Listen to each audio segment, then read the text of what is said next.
Welcome back to another technical deep dive here in the debug zone. Today we're tackling a big question and breaking it down with insights from other users. Hopefully this clears up some misconceptions and helps you get the answer you need.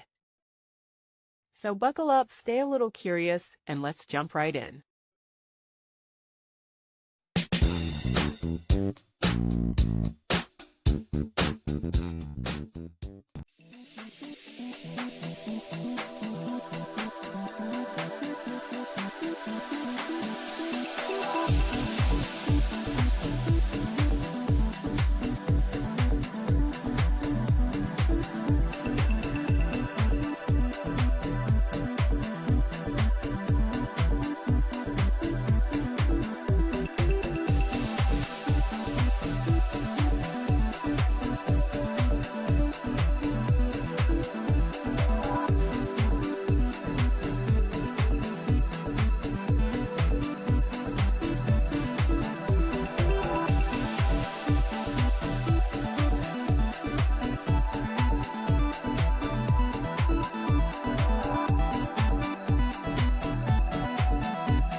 And that's a wrap.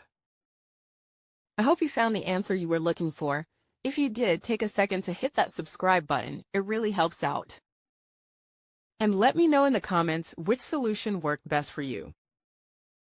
See you next time in the debug zone.